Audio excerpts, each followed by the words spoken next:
What's up, Ohio? Hello, everybody. Welcome to a new edition of the Broulis Beat Report right here on Fandom.com. My name is Nick Broulis, and I am your host. Thank you for joining me. And if you are the Cleveland Cavaliers, guess what? In my opinion, at least, Game 5 tonight is an absolute must-win.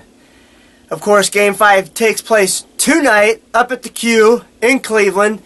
Series is tied at 2 games apiece, and this series really has actually played out exactly the way that I figured it would. Leading up to Game 1, I heard all these people on the radio talking about, and TV, talking about how, oh, the Cavs are going to sweep them. I don't see Toronto getting more than 1 game. I, on the other hand, if some of you have taken the time to read my Broulis Beat Reports on Fandom.com, said that this series would go 6 games.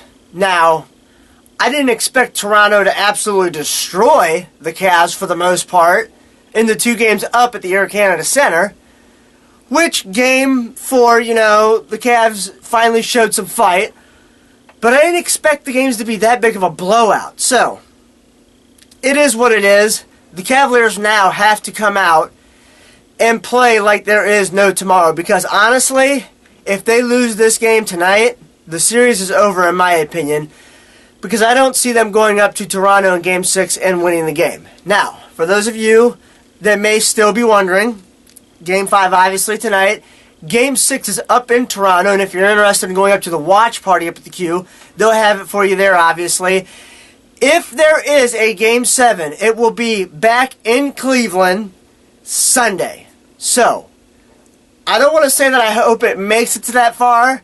I hope the Cavaliers can win 2 straight and advance to the NBA Finals in what looks like to be a matchup with the Oklahoma City Thunder. I'm still not canceling out the Golden State Warriors just yet. I know the Thunder are up 3-1, but as good as Golden State is, they're going back home. I do think that they'll win that game, but I still think it would be a huge upset if Oklahoma City manages to advance to the NBA Finals. So, with that being said, here's a couple things on the Cavs real quick. Number 1, the Cavs have got to start being more aggressive and go to the rim.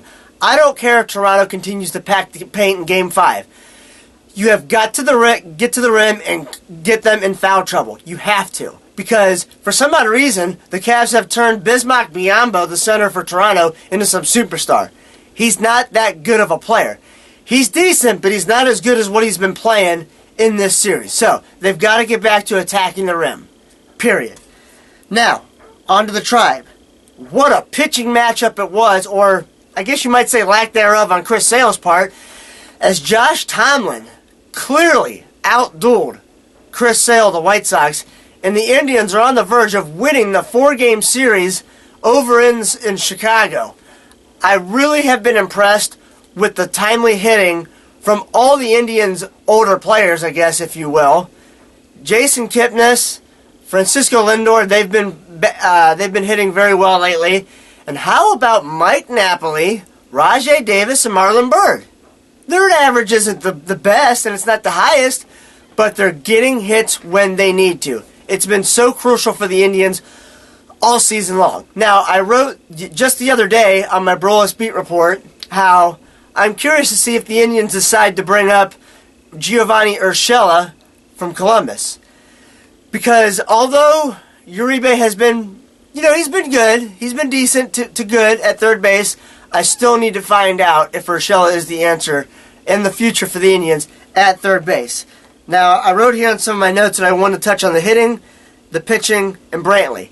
Pitching-wise, obviously Josh Tomlin has been doing absolutely phenomenal for the Indians. So far, it looks good that he's actually won that 5th spot in the starting rotation for the Indians.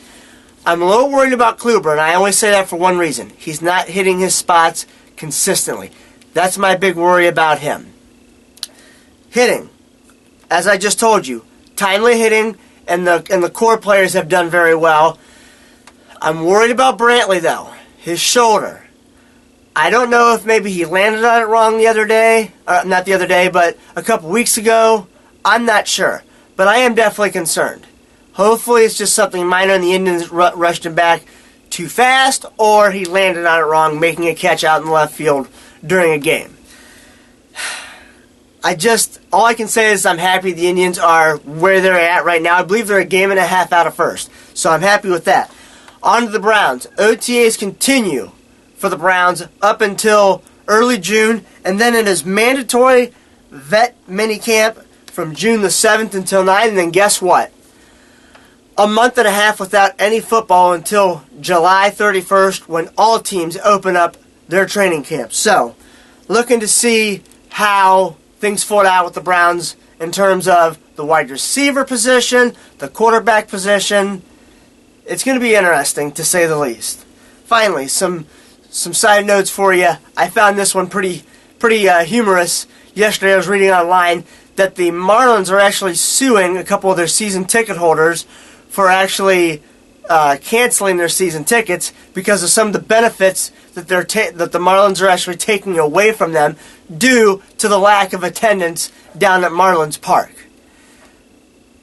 It is what it is, I guess. I've never heard of such a thing, but what can you do? I mean, the team isn't horrible. I mean, I guess you could say they're kind of even with the Indians in terms of what I would expect. I think I picked them third in their division this year in baseball, but really? You're actually going to sue your season ticket holders? You should be happy that those fans down there are actually still coming to the games. Finally, Draymond Green. Should he or should he not have been suspended? Me personally, I don't know how you can't suspend a guy for purposely kicking a guy in the midsection. You think what you want, but I'm telling you right now, he purposely... Don't give me this crap of, well, it was a follow-through, the leg kick. No. If you're going to have that high of a leg kick, you better be shooting close to the half-court mark, in my opinion. You don't have a high leg kick when you're 5 feet from the rim. No.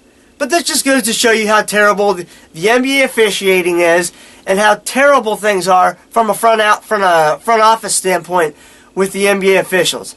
It's absolutely ludicrous in my opinion. Absolute joke. That's all I have for this edition of the Broulis Beat Report. I do thank you guys for tuning in to watching me here. And you can feel free to check out all of my Broulis Beat Report articles throughout the week on fandom.com. That's it for this edition. Thank you for joining me here on the Broulis Beat Report. Looking forward to the next time.